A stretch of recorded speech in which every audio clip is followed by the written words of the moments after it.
any meaningful bilateral cooperation between Kenya and Eritrea will have to be seen within the context of the integrated region. We cannot achieve bilateral goals without the broader integrated region that we have dreamt to create decades ago. This is no new invention, it's not reinvention, we are not reinventing anything. This is an obligation. In the name of the peoples of the whole region, we have to assume responsibility and revitalizing IGAD so that we can have a functional, real organization for the region is critical. Without that mechanism, ideals, goodwill will not be productive. We'll have to create an institution that is functional and result-oriented so that we can say we have changed the face of the region. I don't know where I can stop, but I will have to stop here and say your statement is a joint statement for everybody else. I would like to thank your team, our team, and invited guests who've come to listen to this.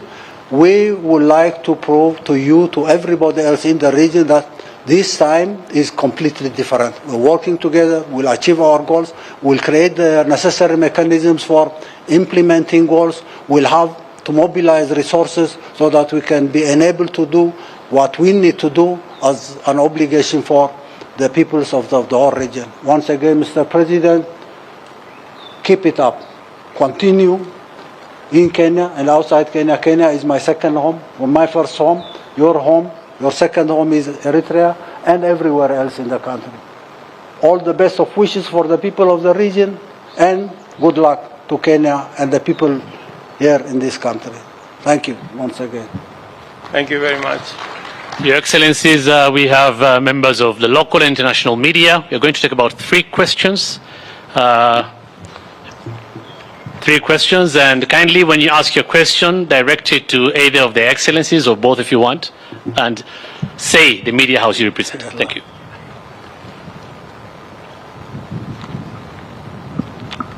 Thank you, Excellencies. My name is Emmanuel Igunza from BBC Africa.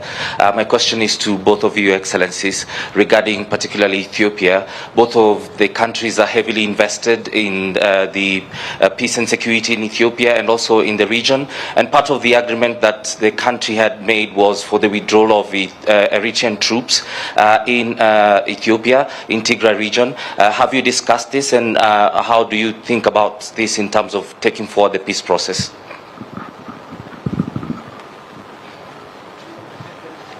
Sorry, Excellencies, we'll take them in succession, please. I've gotten the... Repeat what I said. Can you repeat your question again? I think the mic had a challenge at some point. I just wanted to find out if you had further discussions regarding the peace process in Ethiopia. Part of it was the complete withdrawal of Eritrean troops in Tigray region, and how you see this as taking forward that peace process. I wish there was a representative from the Ethiopian government here to address this issue, because I have no intention of interfering in this matter, in spite of the disinformation campaign going on, trying to disrupt the process of peace in Ethiopia and trying to create a conflict between Eritrea and Ethiopia, which has been the norm for those who come to promote their agendas in the region. We say enough is enough. Ethiopia will have to enjoy peace. The people in Ethiopia will have to enjoy peace. What happened in Pretoria and Nairobi is a continuation of the aspiration and wish of the peoples in Ethiopia and everywhere in the region. And Eritrea has no agenda, no plan of getting involved in this matter without the permission of the sovereign Ethiopian government. You talk about the withdrawal or no withdrawal, we've said this is nonsense.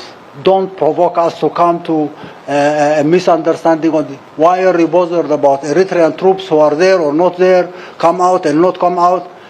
Let's assume that the peace process in Ethiopia is going without any obstacles. We would like to see the agreement signed in Pretoria or Nairobi implemented on the ground so that we can secure peace and stability in Ethiopia for the benefit not only of Ethiopians but the whole region.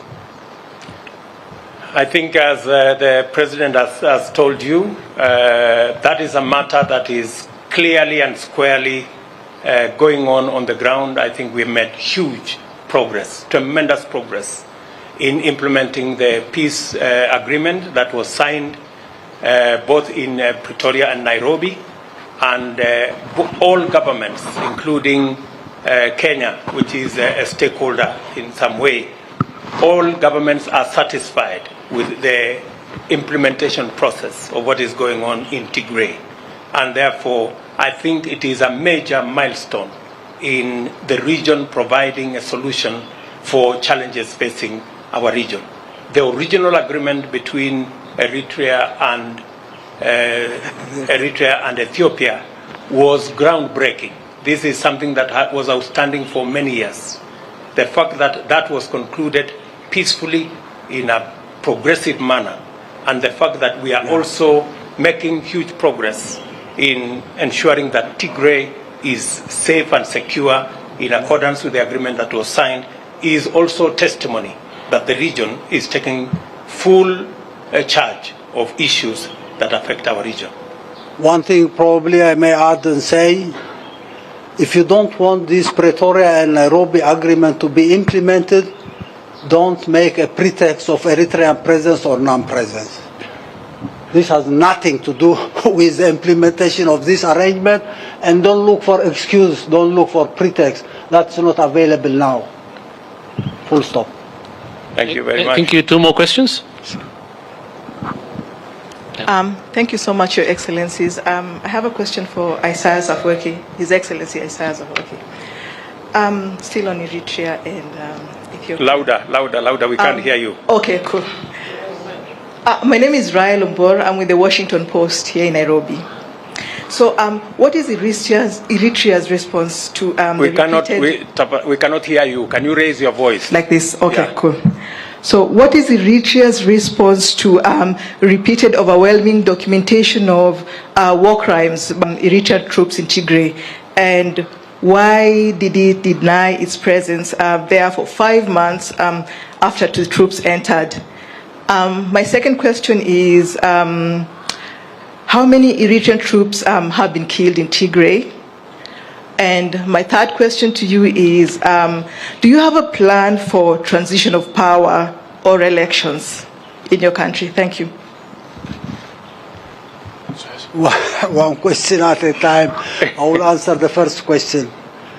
And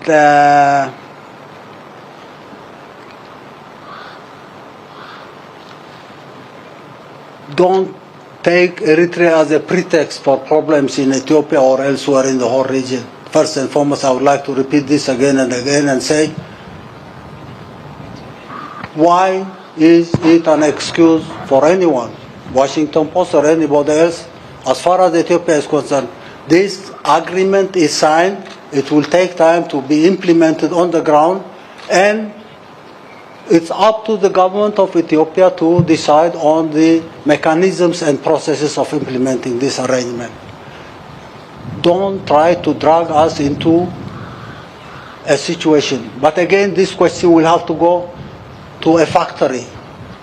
A factory I call fabricating lies and disinformation. And go ask that factory or the owner of that factory who is talking about human rights abuse, who is talking about so many things happening on the ground.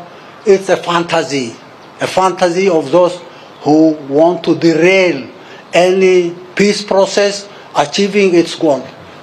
If you are interested, I say you're wasting your time. Everybody talking about human rights violations here and there, rape, looting.